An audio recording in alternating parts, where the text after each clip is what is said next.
नमस्कार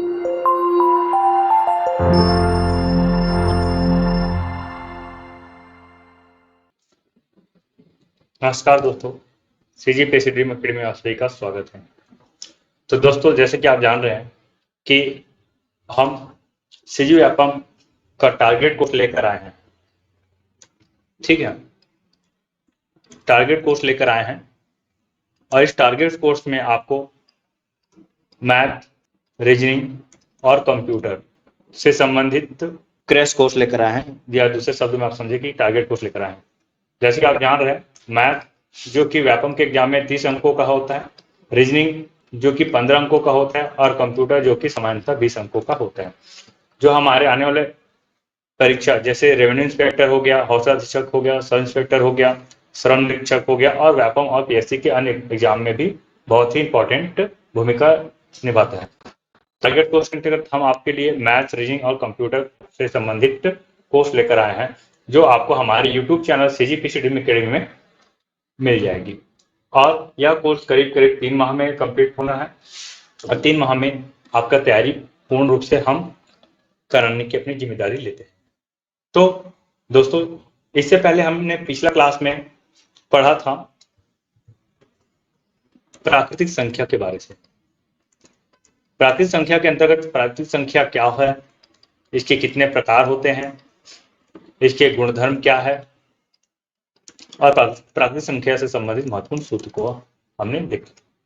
आज हम इसी सूत्र से संबंधित प्रश्नों को देखेंगे। तो चलिए, इससे पहले आप आगे बढ़े, आप इन सूत्र को पहले से पढ़ लीजिए, या आप इस सूत्र को नोट नहीं किए हैं, आप हमारे पिछले वीडियो नहीं देखे हैं तो पिछले वीडियो जाकर भी देख सकते हैं।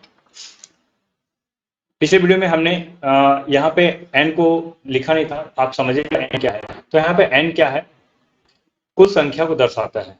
ठीक है, इस चीज को ध्यान रखिएगा, ऐसे भी आप नोट कर लीजिएगा यदि आपने नोट नहीं किया है तो। चलिए, हमारा पहला क्वेश्चन है, देखिए ये क्वेश्चन 1 + 2 + 3 + 4 है ना, प्लस 18 + 19 + 20। बोले का मतलब ये है प्रथम 20 है ना, प्रथम 20 प्राकृतिक संख्याओं का योग पूछा है। तो जैसे कि हम जानते हैं कि प्रथम n प्राकृतिक संख्या का योग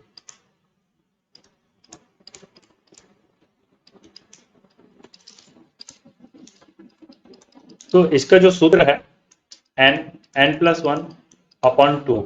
ठीक है, जहां n क्या है, कुल प्राकृतिक संख्या। तो देखिए 1 से 20 तक की यदि हम कुल प्राकृतिक संख्या की बात करते हैं तो हमारा कुल प्राकृतिक संख्या 20 ही होना है। ठीक है, तो यहाँ पे क्या हो जाएगा, 20 + 1 और बटा में आ जाएगा 2। यदि हम इसको देखते हैं, ये इसे कैंसिल हो जाएगा, तो हम क्या लिख सकते हैं, इसको 10 और यहाँ पे हो जाएगा 21। यदि हम इसको आगे हल कर रहे हैं तो ये हो जाएगा 210। यही हमारा उत्तर है। तो इसका जो सही विकल्प हो जाएगा ऑप्शन बी हो जाएगा। चलिए, अगला क्वेश्चन है, अब यहाँ पे पूछ रहा है 1 से 80 तक के कुल प्राकृतिक संख्या का योग है। तो फिर से वही सूत्र लगेगा, है ना, 1 से 80 तक यानी कि कुल संख्या कितनी है, इसमें कुल संख्या है, देखिएगा इसे ध्यान रखिएगा, है ना, कुल संख्या। यहाँ पे जो n है वो है कुल संख्या, तो यहाँ पे कुल संख्या कितनी है, तो कुल संख्या है 80। तो अब इसका सूत्र क्या हो जाएगा, n + 1/2, कुल संख्या 80। तो ये हो जाएगा 80 और यहाँ पे हो जाएगा 80 + 1/2। तो ये हो जाएगा 80 और यहाँ पे हो जाएगा 81/2। इसको अगर हम भाग देते हैं तो ये हो जाएगा 40। ठीक है, क्या हो जाएगा, 40 हो जाएगा। अब हम 40 को 81 से गुणा करें तो देखिए 4 एकम 4 हो जाएगा और 4 अठे 32 हो जाएगा और 0 को वापस यहाँ पे रख देते हैं, तो ये हमारा उत्तर हो जाएगा। यानी कि इसका जो सही विकल्प हो जाएगा ऑप्शन नंबर सी हो जाएगा। ठीक है, चलिए अगला क्वेश्चन देखते हैं, 1 से 49 तक की सभी विषम संख्याओं का योग बताइए। अब देखिए 1 से 49 तक की विषम संख्या की यदि हम बात करते हैं तो ये 1 होगा, ठीक है, 1 होगा, 3 होगा, 5 होगा, 7 होगा, 9 होगा और इसी तरह आगे बढ़ते जाए तो अंतिम संख्या 49। अब यहाँ पे देखना ये है कुल कितनी संख्या है। ठीक है, चलिए उससे पहले हम सूत्र पे जाते हैं। तो सूत्र क्या बोलता है, 1 से 49 तक की विषम संख्याओं का योग, तो है ना n विषम संख्याओं का योग, है ना, प्रथम ऐसा भी लिख सकते हैं, प्रथम n विषम संख्याओं का योग। यदि हम प्रथम n विषम संख्याओं के योग की बात करते हैं तो इसका सूत्र होता है n का स्क्वायर, जहां n क्या है, जहां n है कुल संख्या। यदि हम n की बात करते हैं तो n जो है कुल संख्या को दर्शाता है।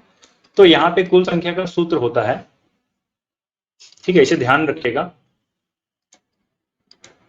अंतिम संख्या माइनस प्रथम संख्या बटा अंतराल प्लस 1। देखिए अंतिम संख्या क्या है, तो यहाँ पे हमारा जो अंतिम संख्या है, देखिए अंतिम संख्या क्या है, 49 है। 49 हमारा विषम संख्या है, तो ये हो जाएगा 49 माइनस प्रथम संख्या। तो प्रथम संख्या हमारा क्या है, 1 है। तो प्रथम संख्या क्या हो जाएगा, 1 बटा अंतराल। अब देखिए विषम संख्या में अंतराल कितना होता है, तो यहाँ पे हम देख रहे हैं 2-2 का अंतराल है कि नहीं, सभी में कितने का अंतराल है, 2 का अंतराल है। तो ये बटा 2 हो जाएगा प्लस 1। इसी को अगर हम हल करते हैं तो ये हो जाएगा 48 बटा 2 प्लस 1, और 48 को यदि हम 2 से भाग दें तो कितना हो जाएगा, ये 24 प्लस 1 यानी कि 25। अब सूत्र क्या बोल रहा है यहाँ पे, तो इसका जो सूत्र है n स्क्वायर होता है। तो n स्क्वायर यानी कि n का मान हमें कितना मिला, 25। तो 25 का स्क्वायर कितना हो जाएगा, 625। तो इसका जो सही उत्तर हो जाएगा, ये यदि हम इसको हटा देते हैं, इसका जो सही उत्तर हो जाएगा ऑप्शन नंबर बी 625। चलिए अगला क्वेश्चन देखते हैं। क्वेश्चन है 1 से 20 तक सभी प्राकृतिक संख्याओं के वर्गों का योग। तो देखिए वर्गों का योग, यदि हम इसको क्वेश्चन को और अच्छे से लिखें तो क्या हो जाएगा, 1 का स्क्वायर प्लस 2 का स्क्वायर प्लस 3 का स्क्वायर प्लस, इसी तरह आगे बढ़ते जाएंगे और यहाँ पे हम लिखेंगे 20 का स्क्वायर। तो इसका डायरेक्ट सूत्र है हमारे पास, है ना। प्रथम n प्राकृतिक संख्याओं के वर्गों का योग का सूत्र होता है, लिख देता हूं मैं, प्रथम n प्राकृतिक संख्याओं के वर्गों का योग। तो ये हो जाएगा n plus 1 2n plus 1 upon 6। चलिए आगे इसको हल करते हैं। हमारा n बोले कुल, n का मतलब है कुल संख्या, तो कुल संख्या हमारा क्या है, ये 20 है। यहाँ पे 21 हो जाएगा और यहाँ पे क्या हो जाएगा, 20 दूनी 40, या इसको मैं अच्छे से लिख देता हूँ। देखिए 20 प्लस 1 और ये हो जाएगा 2 इंटू 20 प्लस 1 बटा 6। तो ये हो जाएगा 20, यदि हम इसकी बात करें 21, और ये हो जाएगा 20 और 20 40, 40 और 1 41। हम 6 को ऐसा लिख सकते हैं, सरल करने के लिए मैंने ऐसा लिखा ताकि कटाते बन जाए, ठीक है। तो 2 दहम 20 होता है और 3 सत्ते 21 होता है। तो इसको क्या लिख सकते हैं, 10 गुणित 7 गुणित 41। अगर हम 7 को 41 से गुणा करते हैं तो 7 एकम 7, 7 चौक 28, और 284 को 10 से गुणा करें तो यहाँ पे 0 लग जाता है। तो ये हमारा क्या हो जाएगा, उत्तर हो जाएगा, यानी कि विकल्प यहाँ मिस्टेक हो गया है, ये हो जाएगा 7, ठीक, 28 70 है ना, 7 एकम 7 होता है और 7 चौक 28 होगा। तो ये हमारा उत्तर हो जाएगा, यानी कि विकल्प नंबर डी। चलिए अगला क्वेश्चन देखते हैं। 1 से 40 तक की सभी प्राकृतिक संख्याओं के घनों का योग क्या है। तो यदि हम घन की बात करते हैं 1 से 40 तक की ना, तो ये हो जाएगा 1 का घन प्लस 2 का घन प्लस 3 का घन प्लस, इसी तरह आगे बढ़ते हैं और कहाँ तक जाएंगे, 40 तक जाएंगे। तो सूत्र है प्रथम n प्राकृतिक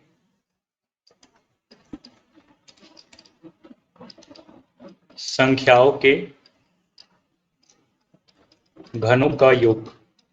तो देखिए घनों का योग का सूत्र क्या होता है, तो प्रथम n प्राकृतिक संख्याओं के घनों का योग का सूत्र। तो देखिए इसका जो सूत्र होता है n प्लस अपॉन 2 और ये पूरे का क्या हो जाएगा, वर्ग हो जाएगा। इसको ध्यान रखिएगा। यहाँ पे n का मान है 40 और ये n प्लस 1 यानी कि 40 प्लस 1/2 और ये पूरे का क्या हो जाएगा, स्क्वायर हो जाएगा। तो ये हो गया 40 और 40 प्लस 1 कितना हो जाएगा, 41/2। अब इसका वर्ग निकालिए, इसको कटाते हैं तो ये हो जाएगा 20 और यदि हम 20 को 41 से गुणा करते हैं तो कितना हो जाएगा, 20 को यदि हम 41 से गुणा करें तो 2 एकम 2, 2 चौक 8 है ना, 41 दूनी कितना हो जाएगा, 82 हो जाएगा और ये 0 का 0 लग जाएगा। अब यदि हम 82 का स्क्वायर करते हैं, ठीक है, यदि हम 82 का स्क्वायर करते हैं तो मैं सीधा सीधी क्या करता हूँ, 82 का स्क्वायर कर देता हूँ, ठीक है, गुणा कर देता हूँ। तो ये हो जाएगा 2 दूनी 4, 8 दूनी 16 और 8 दूनी 16 6 हासिल आई 1 और 8 64, 64 और 1 कितना हो जाएगा, 65। ये हो जाएगा 4 6 6 12, ठीक है, 5 6 और 1 7 और 6 का 6। तो ये हो जाएगा 6 7 2 4, चूंकि ये 0 है तो यहाँ पे 2 0 और लग जाएगा। यही हमारा क्या हो जाएगा उत्तर, यानी कि विकल्प बी होगा हमारा सही उत्तर। चलिए अगला क्वेश्चन देखते हैं। किसी प्राकृत संख्या के वर्ग के त्रिगुणे में से उस संख्या के 4 गुने को घटाने पर प्राप्त संख्या उस संख्या से 50 अधिक है, वह संख्या क्या है। देखिए इस तरह का क्वेश्चन व्यापम में आता ही है, ठीक है, तो ऐसा क्वेश्चन बिल्कुल भी आप मत छोड़िएगा, ये बहुत ही इंपॉर्टेंट क्वेश्चन है, व्यापम के एग्जाम में पूछा ही जाता है। तो किसी प्राकृत संख्या के वर्ग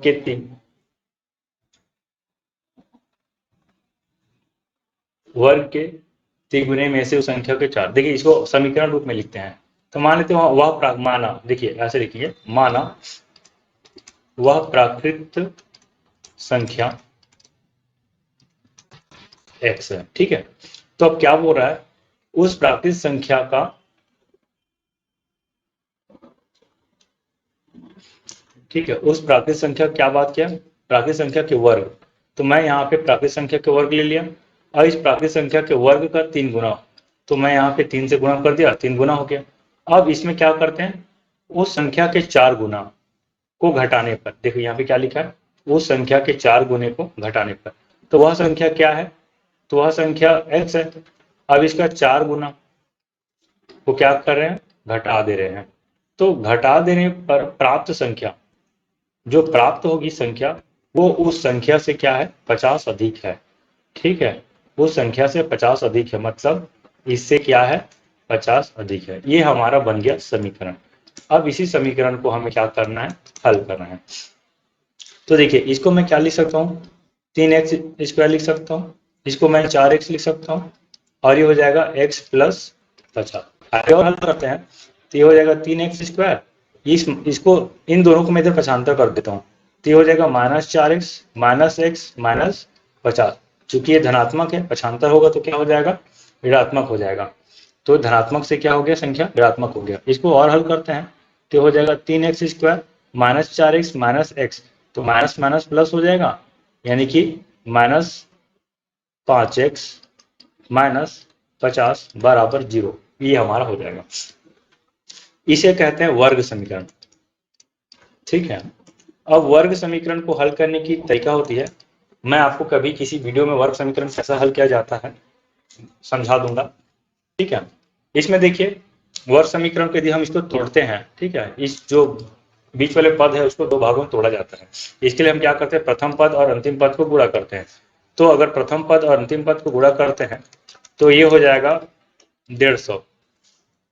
अब इसी 150 को 2 भाग में ऐसा तोड़े कि उसको जोड़े या तो घटाए, ये बीच वाला पद हमें प्राप्त होनी चाहिए।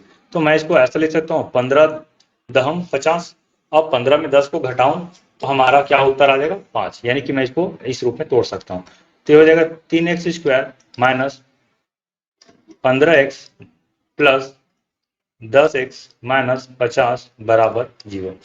अब मैं इसको 2 भाग में बांट देता हूँ। अब यहाँ से उभयनिष्ठ निकालूंगा तो यहाँ से जो कॉमन होगा, तो यहाँ पे हमें 3x कॉमन दिखाई दे रहा है, यहाँ पे 3x है, निकाल दिया तो x बचेगा और यहाँ पे 3x को बाहर निकालता हूँ तो ये हो जाएगा, है ना, 5 या 15 होता है, यानी कि यहाँ पे क्या बच जाएगा, 5 बच जाएगा। इसी प्रकार यहाँ पे देखिए क्या कॉमन दिख रहा है, तो यहाँ पे सीधा सीधी 10 कॉमन दिख रहा है, तो ये हो जाएगा x - 5। देखिए इधर जो आता है वो इधर भी आएगा, ध्यान रखिएगा, अगर आप सही तरीके से निकाल रहे हैं तो ये ऐसा निकलेगा ही निकलेगा। देखिए अब यहाँ पे फिर से देख रहे हैं, ये एक पद हो गया, एक पद ये हो गया, अगर इन दोनों से हम कॉमन निकालते हैं तो हम देख रहे हैं x - 5 दोनों में है, ठीक है, तो x - 5 को दोनों से निकालते हैं तो क्या बचेगा, 3x + 10 बराबर 0। तो देखिए हम जो नेगेटिव वाला आता है ना उसको लिया जाता है, इससे क्या होता है, हमें जो मान प्राप्त होता है वो धनात्मक प्राप्त होता है। मैं इसको x - 5 बराबर 0 लेता हूँ, तो अब देखो इसको पक्षांतर कर दूं मैं, तो ये हो जाएगा x बराबर 5, ये माइनस है, इधर जाके क्या हो जाएगा, प्लस हो जाएगा। यही हमारा आंसर होगा, यानी कि विकल्प बी हमारा सही उत्तर होगा। ठीक है, उम्मीद करो आप समझ पा रहे होंगे। वर्ग समीकरण यदि आपको समझ में नहीं आ रहा होगा तो मैं आपको किसी वीडियो में बहुत ही अच्छे तरीके से वर्ग समीकरण हल करना सिखा दूंगा। ठीक है, चलिए आगे देखते हैं। किसी प्राकृतिक संख्या के घन में से उसका वर्ग घटाने पर परिणाम 48 प्राप्त होता है, संख्या होगी। देखिए किसी प्राकृतिक संख्या के घन में से वर्ग घटाने पर उसका वर्ग, मान लेते हैं यहाँ पे माना वह प्राकृतिक संख्या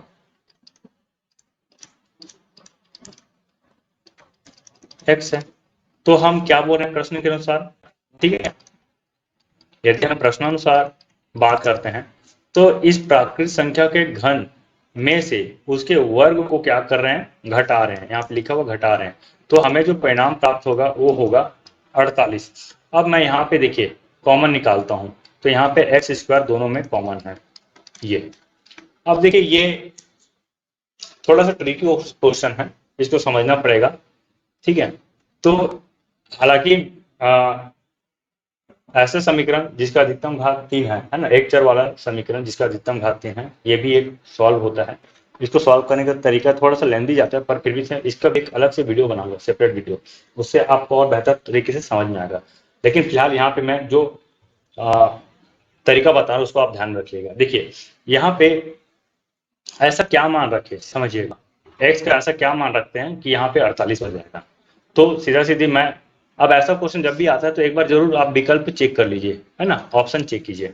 तो यहाँ पे मैं 4 लेता हूँ, 4 का स्क्वायर करता हूँ, तो यहाँ पे हो जाएगा 4 - 1, यानी कि यदि हम बात करते हैं यहाँ पे तो ये हो जाएगा 4 चौक 16, ठीक है, ये हो गया 16 और ये हो गया 3। देखिए इसको क्या हम तोड़ सकते हैं 16 गुणे 3 में, तो हाँ तोड़ सकते हैं, 16 × 48 होता है।